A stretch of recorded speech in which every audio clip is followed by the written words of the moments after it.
Hello, Cancer. Thank you for joining me for your Sun or Ascendant forecast for week commencing the 6th of August. Now, it's true there are a lot of retrogrades going on, it's undeniable.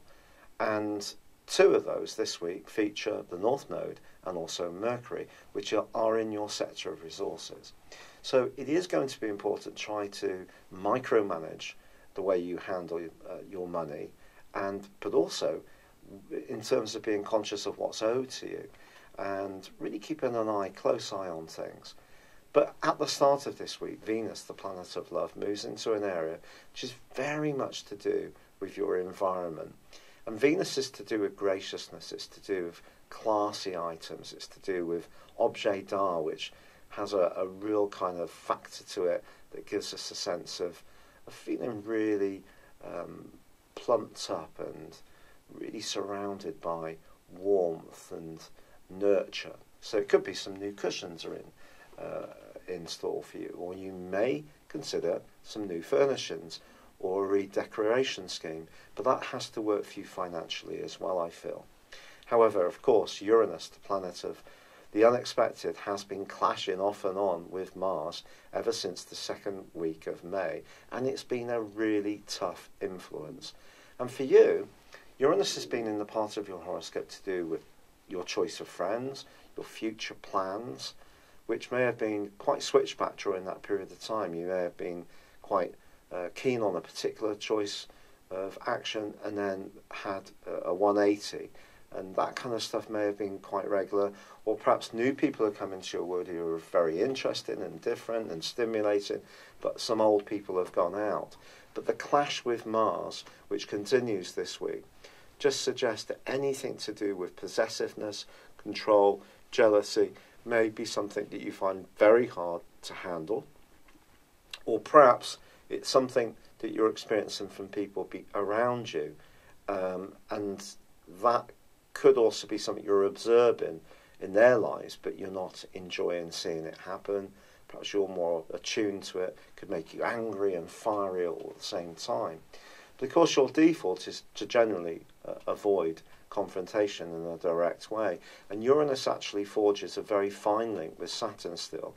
So despite both their retrogrades now, still look to find ways where you can connect with people or progressive projects in ways which are helpful to you both, but in a solid, stable way. And I think stability is something we all need, and sometimes Uranus can really just provoke change for the sake of change, and it's not always a great influence.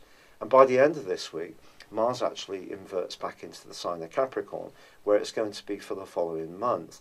Now, it won't affect the right angle between Uranus, because it's still going to be in effect for another week after this one, but on a disassociate basis. But I just feel that this will see you being a bit more picky, a little bit more on the front foot, being a bit more assertive than perhaps you are used to being, and you're certainly going to demand from others that they're clear, they're upfront. You could be a bit more competitive. If you do have products and services you want to promote, Mars going back into Capricorn is going to be very good for you in the following month. And of course, we then have the partial solar eclipse, which occurs on Saturday, and that can give your financial circumstances a boost. I think once Mercury comes out of retrograde on the 7th, finishes on the 17th, and then on the 18th is turning round again, that will obviously be helpful. But I think it will be the 2nd of September before you really see solid evidence of progress. But this week does give you an opportunity to think about foundations, about security, about enhancing your environment. In a romantic context, you want to be with a person or people that understand the more sensitive side of your nature, and yet perhaps also get the more outgoing and perhaps at times more forceful side of your nature too. So someone who tunes into you well and can flow a bit with you at times would definitely be an asset at this time.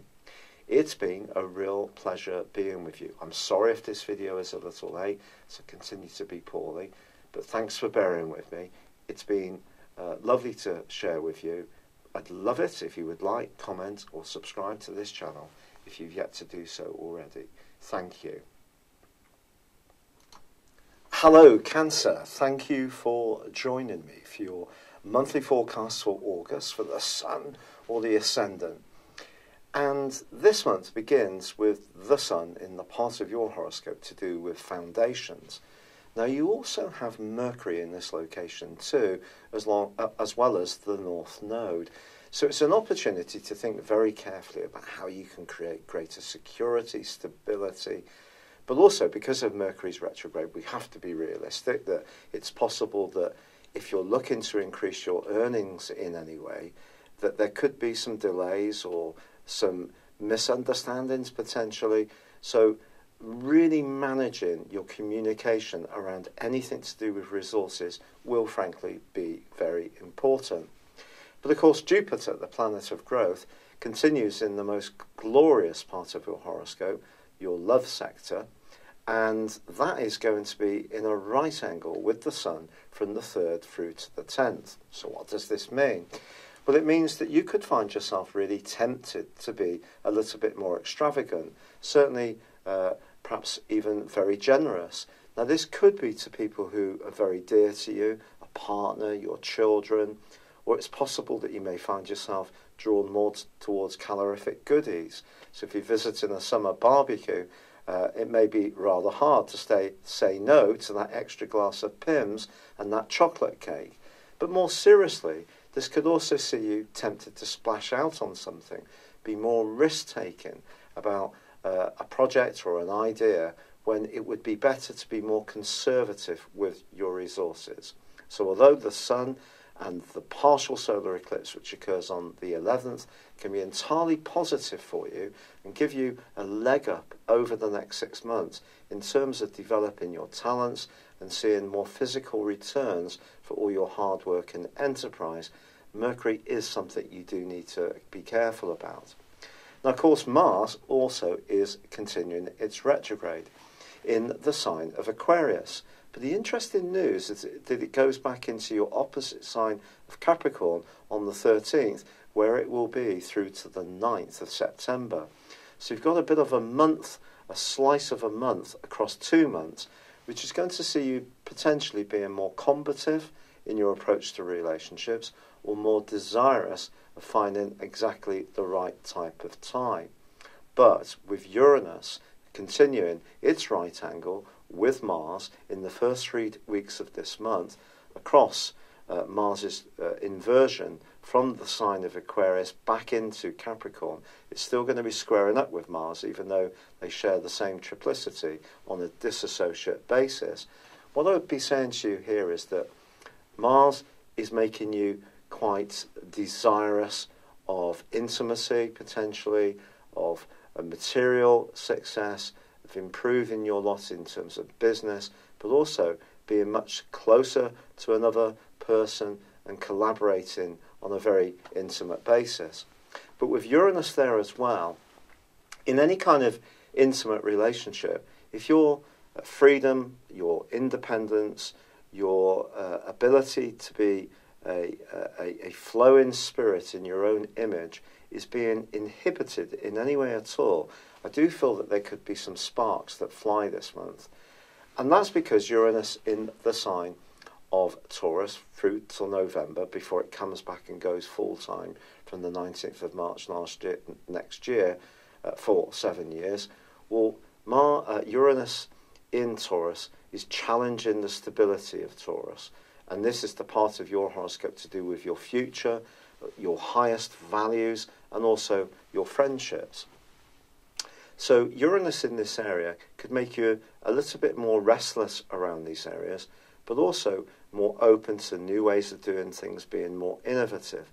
So if you're in any kind of closed situation, which stops you breathing and really growing in the way you want, because of course Aquarius is the ruler of Uranus too, where Mars is initially in the first 2 weeks of this month, I think you may find that you could be much more rebellious than your reputation often belies. Now, generally, Cancerian people have a huge dislike of direct confrontation, but that doesn't mean to say that you don't get the desire to interact with people and to reach a biting point between you. It's just the way you go about it is not necessarily very shouty or vocal or particularly visible. But I do feel that there could be some politics this month. I think that's the key. And some shifts in the Teutonic plates in very long-standing relationships or any tie, even if it's more recent or friendship, which you're not being quite the free spirit you want. You feel inhibited. That is definitely a possibility. Now, Venus is going to be moving on the 7th, and also Uranus goes into a retrograde. But Venus moves into the sign of Libra, which is its home zone, one of its 2 home zones. And for you, that's very much about home, family. It's about feeling very comfortable in your environs. If you're wanting to move, this could give you an idealised view of the type of property you'd like to live in. Equally, it could see you redecorating, spending more time in your garden, trying to find tranquility. And in a relationship, if you feel it's not very nurturing or two-way, in terms of that extra stability and security you're looking for, then Venus moving through this particular zodiac sign could inform your views, could see you becoming a bit more reflective and thoughtful, but also withdrawing to some degree. Now, once we get through to the 18th, Mercury ends its retrograde. It doesn't necessarily mean that if money is owed to you, it's going to suddenly come through the letterbox the following day or electronically, but it does help, because Mercury won't get back to the place when the retrograde began until the 2nd of September, even if it is going forwards. So just be conscious of that. But you're one of the greatest managers of resources in the zodiac and can micromanage absolutely anything to get the most from it. I really admire that about you, Cancerians. I really, really do. You make brilliant managers. But I do feel that you can't control everything, so all you can do is control the bits that you can and make sure that you're alert to any kind of misinformation, misunderstandings that you may encounter. If you do make any purchases, particularly on the back of that flamboyant right angle between the Sun and Jupiter, I keep the receipts in case you change your mind and think it was more frivolous rather than something that had actual physical value to you. Now that takes us through to the 23rd of the month, when the Sun moves into Virgo. For you, this is great. This is going to see a speeding up of events. Your mind's going to become more crystal clear. And also, because we have on the 26th a full moon in Pisces, I think anything to do with communication is really going to be very important to you in the following few weeks. But this full moon also links into Saturn and Uranus, which are continuing to forge a brilliant link this month. So if there is a relationship, a friendship or a cause where you're collaborating and cooperating with someone and it really makes sense, it could be that this is developing in a very step-by-step, progressive way. But I think it does need to be one where some kind of innovation is concerned. Also, Jupiter continues to forge a beautiful angle to Neptune. If you're travelling with someone that you're very fond of, going to see any concerts, or perhaps you're more interested in the more spiritual domain, these two aspects can also, these two planets can also be greatly enriching for you. Now, Mars comes out of the retrograde on the 27th, I think is great, but I still feel where you're not feeling particularly recognised, acknowledged, or affirmed, you could be much more outspoken than people are used to. And this is going to be a trend, particular trend, from the middle of March next year. And you may start to articulate frustrations in a much more direct way than you've ever done before, but see that as an exciting opportunity. I'm really sorry that this forecast has been delivered so much later this month. I have been struggling with my issues with rheumatoid arthritis, and of course all the good stuff I'm taking and the medication is still working its way in. I will endeavour to try to do September by about the 3rd week of August and try and catch up a little bit. I'm very grateful for all the kind comments and suggestions that have come in, which I've listened to some of and acted upon. But for now, thank you for joining me. I'd love it if you would like, comment, or subscribe to my channel if you've yet to do so. Thank you. Hello, thank you so much for watching my video. I'd love you to join me at my Horoscope Ace app. You can find this at www.horoscope-ace.com. You can use it through Android, iOS, Apple, or Facebook. Check out your ascendant or your moon sign, or download your free birth chart. There's all your favourite videos, plus there are daily, weekly, monthly and yearly horoscopes for general, love, Chinese and Indian astrology. If your passion is tarot, there's my brilliant 3-card money or love tarot readings too. And it's all there at www.horoscope-ace.com. Thank you.